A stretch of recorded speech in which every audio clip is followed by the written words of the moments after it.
छात्रों, आज हम खंडकाव्य की चर्चा करेंगे। इससे पूर्व हमने महाकाव्य की चर्चा की,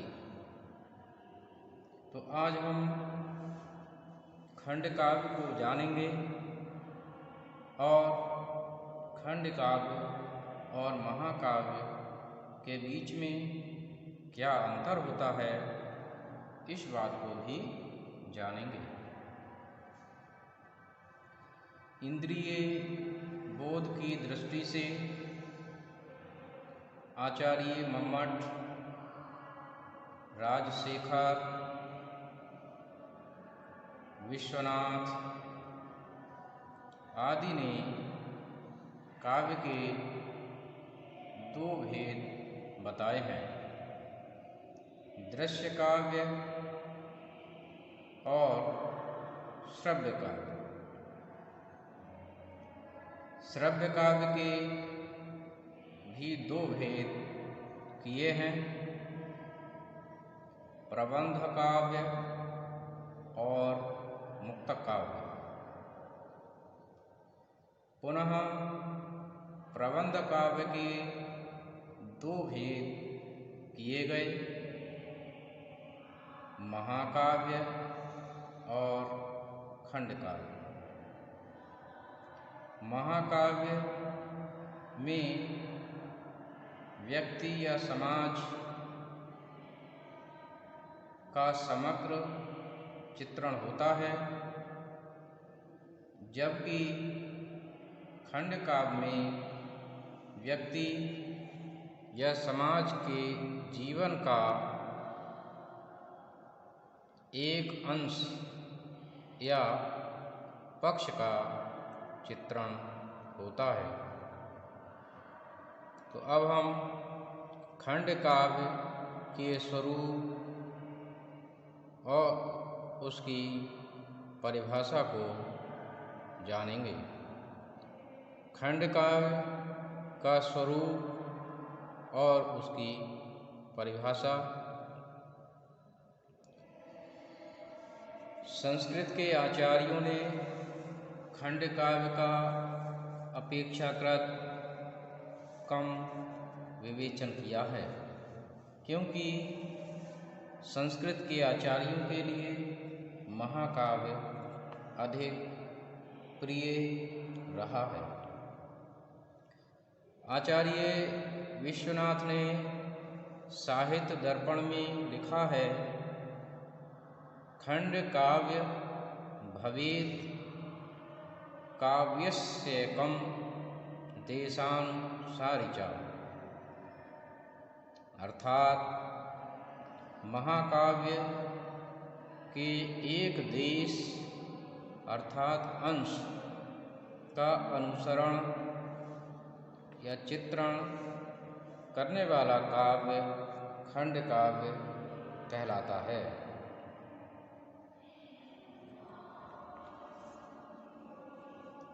एक अन्य सूत्र में उन्होंने लिखा है कि किसी घटना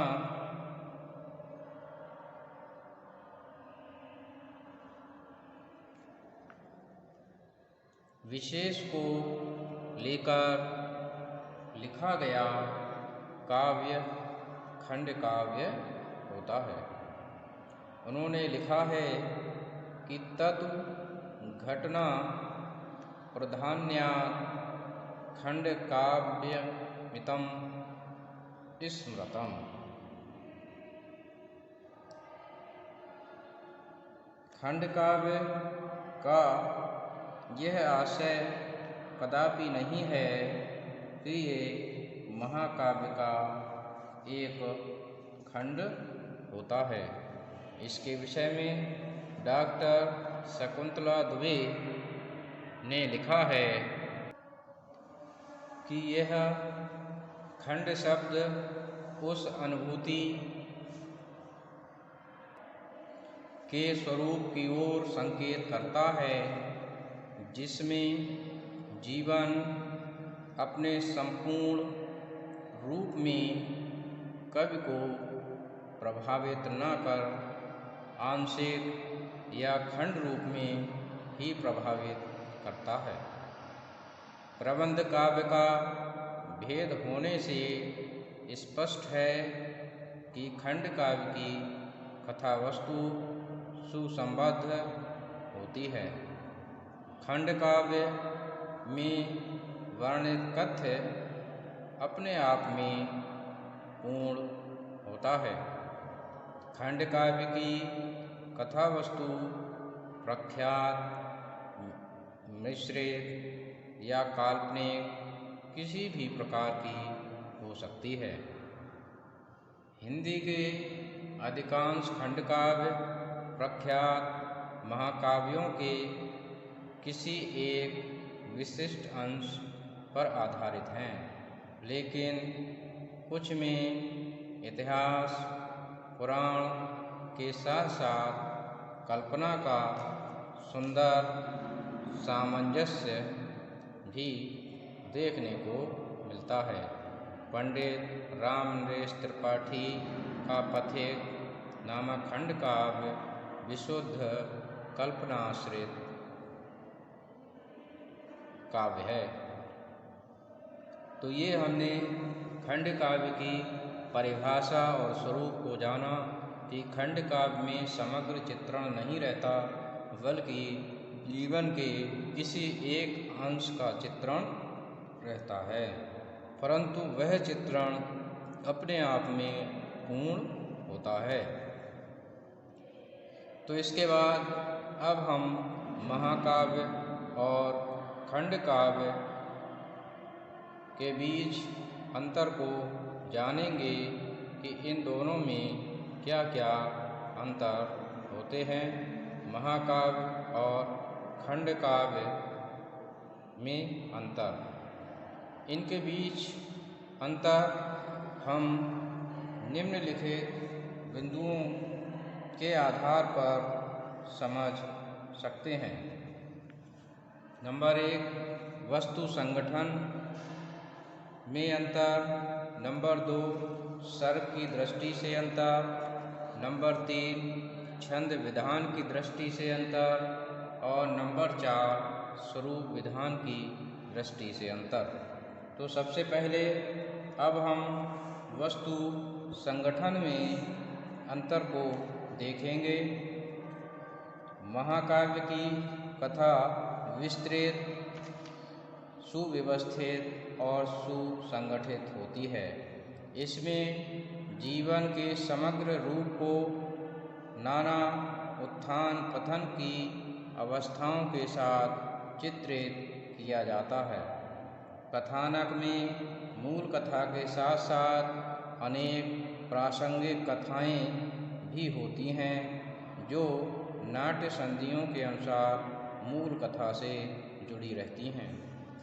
खंड काव्य में केवल एक ही कथा होती है। प्रासंगिक कथाओं का प्रायः सर्वथा अभाव होता है। जीवन के विविध पक्षों का निदर्शन खंड काव्य में नहीं होता। खंड काव्य में कथा वस्तु तेज गति से आगे बढ़ती है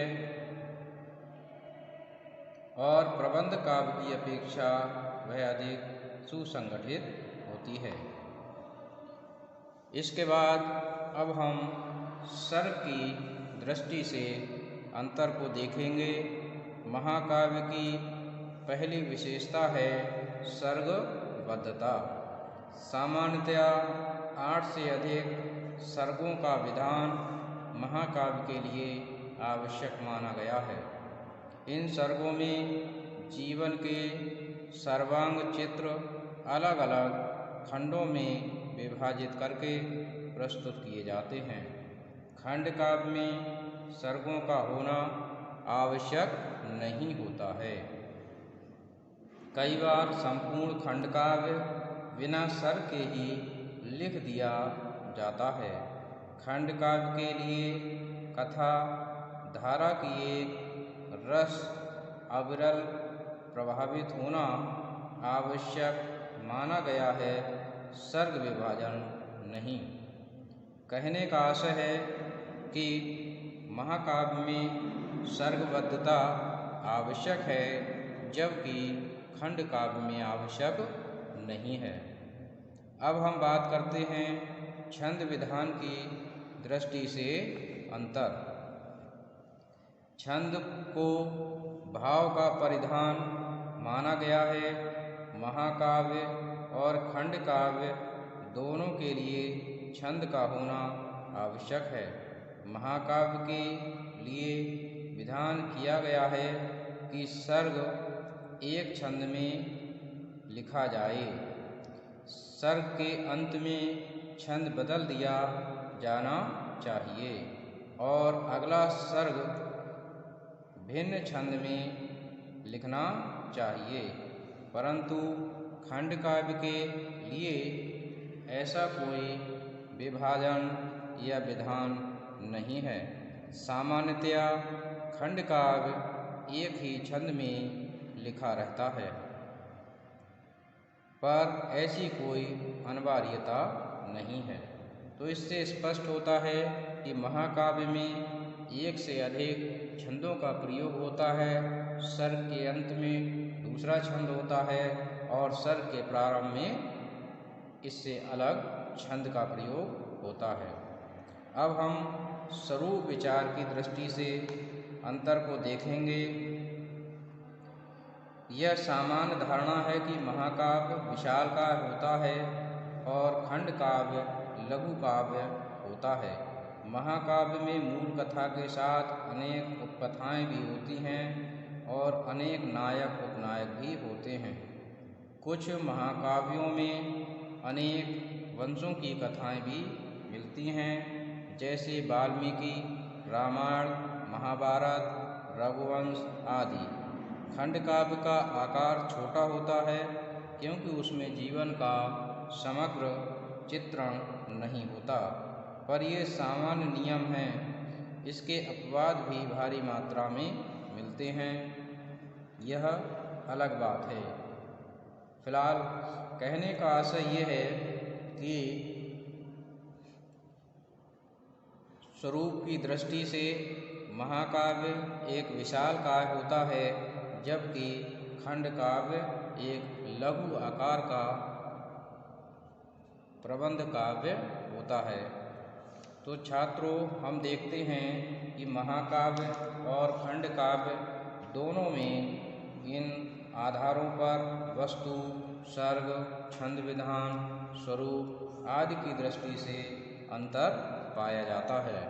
तो मैं समझता हूँ कि आज आपने इस अंतर को समझा होगा। धन्यवाद।